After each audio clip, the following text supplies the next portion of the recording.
फिर वो इसे अपनी एक्टिंग दिखा रही होती है और ये इसे इतना क्लोज देखकर बहुत ही ज्यादा शाय होने लगता है और जल्दी से उसे दूर करता है। और फिर वो उसे समझा देता है कि अब तुम्हें मेरे सारे काम करने हैं और हाँ, तुम्हें हर रोज व्हाइट ड्रेस पहननी है। ये जो तुम ड्रेस पहनी हो ऐसी ड्रेसेस तुम नहीं पहनना।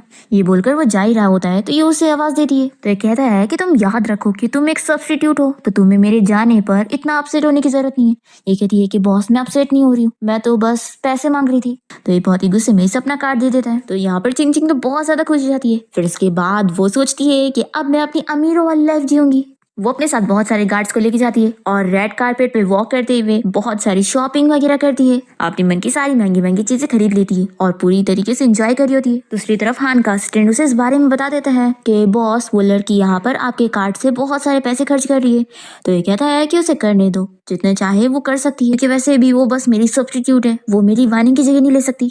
अब तभी यहाँ पर चिंग चिंग व्हाइट ड्रेस में अच्छे से तैयार वैयार होकर उससे मिलने आई होती है। बहुत ही स्टाइल मार रही होती है, पर तभी उसका फ्रॉक यहाँ कार के डोर में फंस जाता है। फिर वो बहुत ही एम्बैरेसिंग होने लगती है और ये जल्दी से उसकी हेल्प करने आता है। तो ये कहती है कि बॉस, आपको बहुत थैंक यू। वैसे आप बताओ कि मैं व्हाइट ड्रेस में सही लग रही हूँ ना, आपकी मिस वानी की तरह? और मैंने आपके लिए एक छोटा सा गिफ्ट भी लेकर आई हूँ। वो उसे देने लगती है और ये सोचता है कि अगर मैंने इसे नहीं लिया तो इसका दिल दुख जाएगा। वो तो सोच रही होती है कि बॉस, बस आप मना कर दो, फिर इसे बेचने के बाद मुझे तो और पैसे मिल जाएंगे। पर हाँ तो इस गिफ्ट को एक्सेप्ट कर लेता है। तो ये सोचती है कि शेट, मेरे पैसे चले गए, लेकिन कोई बात नहीं, इससे बॉस तो खुश हो गए होंगे, जिसका मतलब है कि मेरी जॉब नहीं जाएगी। फिर यहाँ पर हान का सीन कहने लगता है कि बॉस, एक सब्स्टिट्यूट बनने के लिए सिर्फ लुक्स ही नहीं बल्कि ओवरऑल क्वालिटी भी होनी चाहिए। तो ये कहता है कि तुम सही कह रहे हो। फिर ये कहता है कि तुम्हें पूरी तरीके से सब्स्टिट्यूट बनने के लिए वानिंग की तरह बैले डांस भी करना होगा। अगर तुम डांस नहीं कर पाई तो तुमने जो आज सारे पैसे खर्च करी हो वो तुम्हें रिटर्न करने पड़ेंगे। तो ये शॉक हो जाती है और सोचने लगती है कि ये क्या, मुझे तो डांस करना बिल्कुल भी नहीं आता है। तो हानि से कहता है कि तुम रुकी क्यों हो। फिर ये इसे $200,000 और देता है और कहता है कि चलो अब डांस शुरू कर दो। फिर ये पैसे देखकर तो बहुत ही ज्यादा खुश हो जाती है और कहती है कि मैं अब भी शुरू करती हूँ।